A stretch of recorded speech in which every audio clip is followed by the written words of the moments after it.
This is the BBC. This podcast is supported by advertising outside the UK. This is the BBC. You're listening to Sunday's episode of The Archers from BBC Radio 4.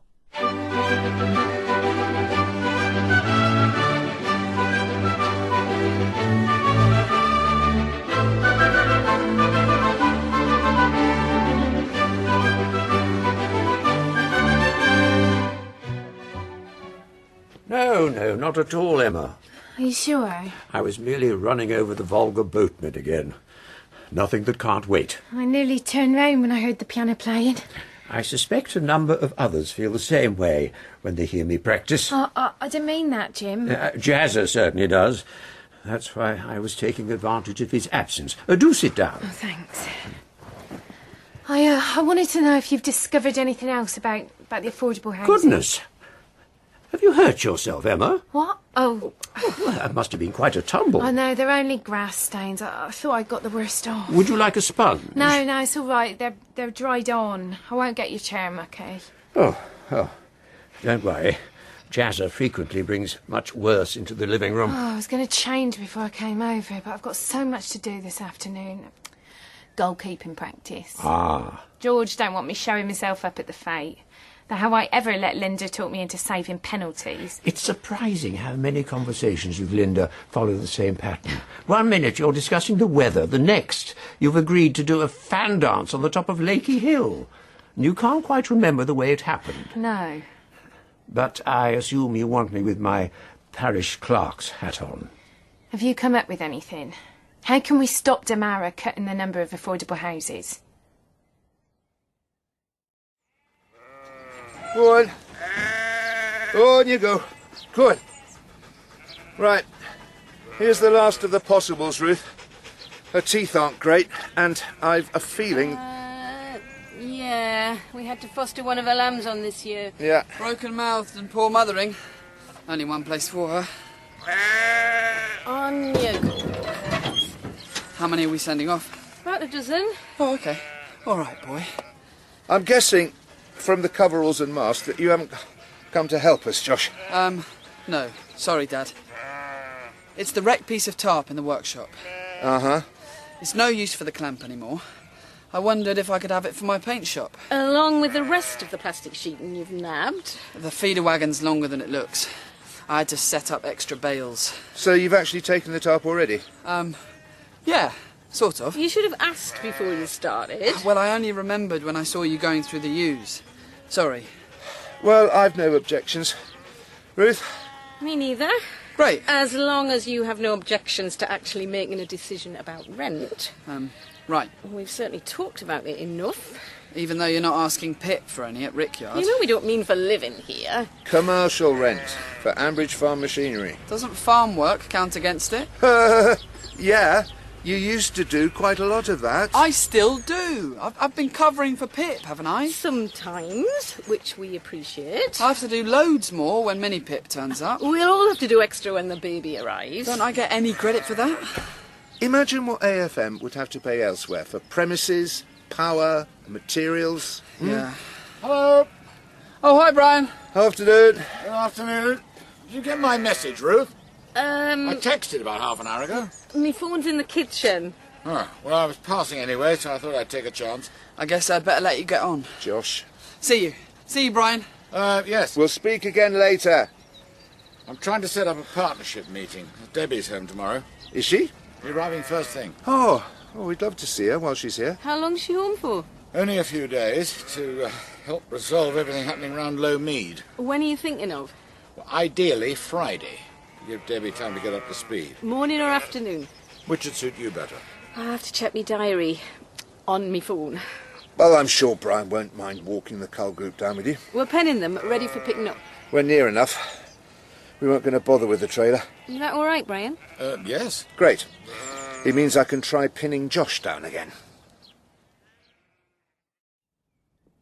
That's very enterprising. I only did it yesterday. First chance I've had. I'll let everyone know you've put a protest page on Facebook. Thanks. Not sure what good it'll do. Well, if it highlights how unscrupulous Damara have been... Don't think there's much else we can do. I've read through everything they sent the parish council very carefully. There's no obvious way to dispute what they're doing. Can't be right. Chopping the number of affordable homes almost in half. Oh, it may not be right, but unfortunately it is legal. No, it shouldn't be. Damara argues that the unforeseen increased costs make it uneconomic to go ahead with the original plan. Justin would say that, wouldn't he?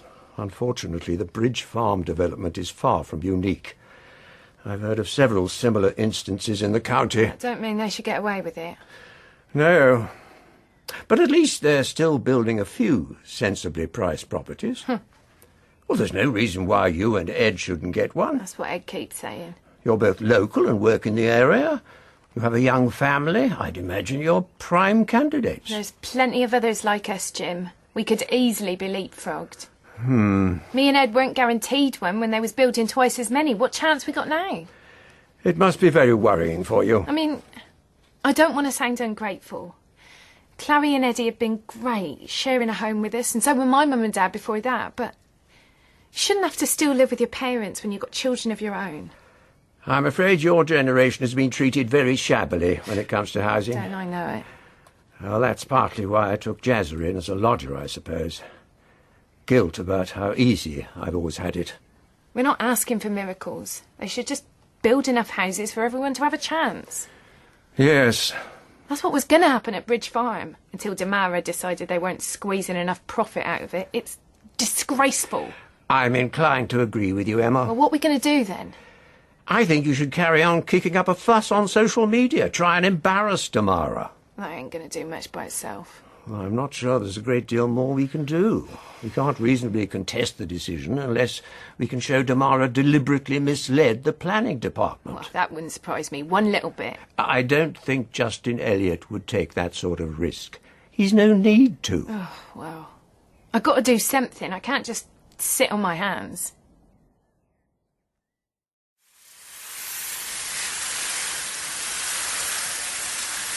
Very nice. How long have you been there? Not long. You're doing a good job. Oh, it deserves it. It's a decent wagon. How many coats of primer are you using? 2 will do it. I'll top coat tomorrow. Oh, this stuff can't be cheap. It's worth it, if I get the right price, Dad. Which I will do, when it's ready to go up on the site. You seem to be moving stuff on quite well. Getting there. Yeah.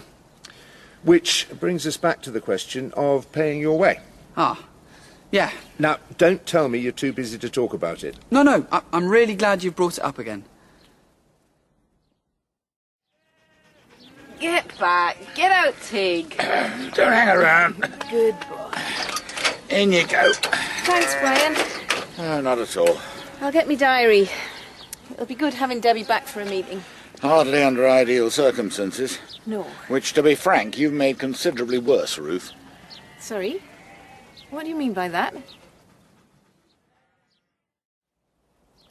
So, to stop us going round and round in circles, you're not against the idea of rent in theory? Oh, no, not at all. You just don't like the idea of actually paying any? Not right now.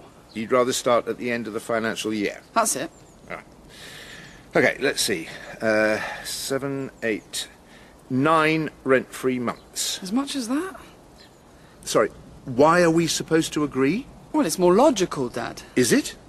Way more. Because if we set a rent based on how AFM's doing now, what's going to happen?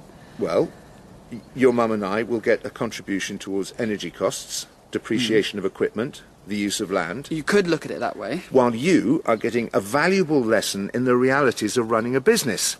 Sounds like win-win to me. Except it might go horribly wrong. Why?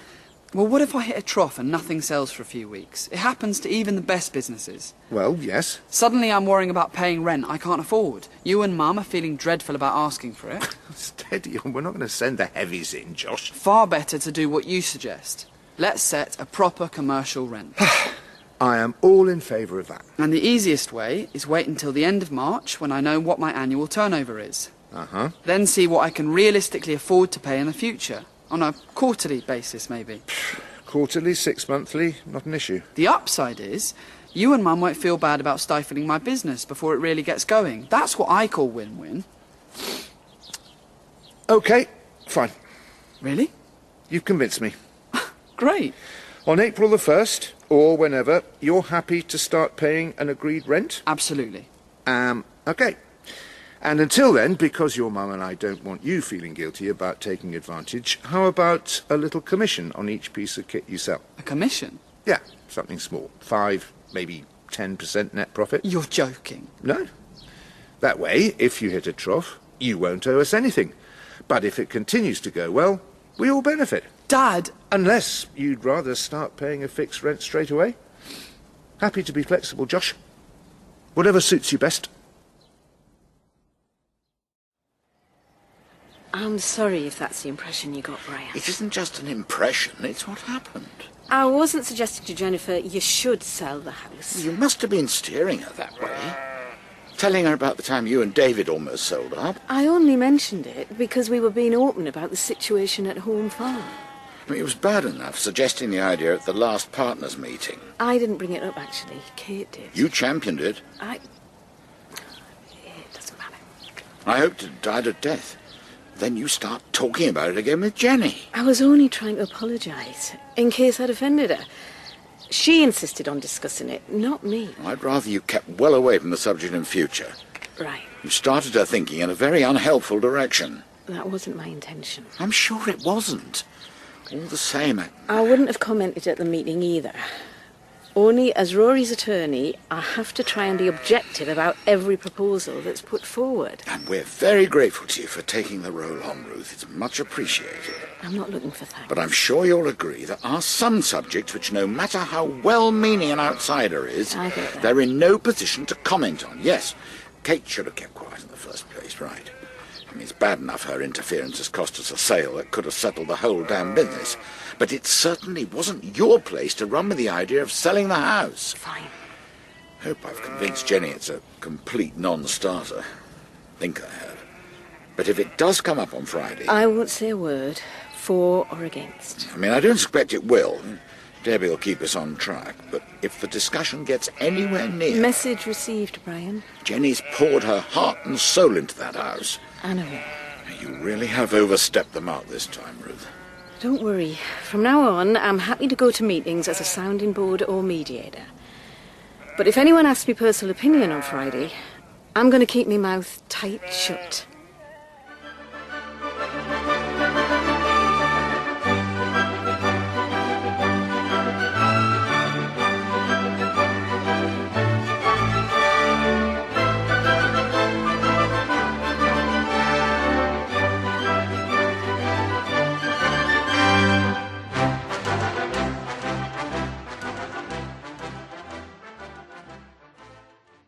This is the BBC.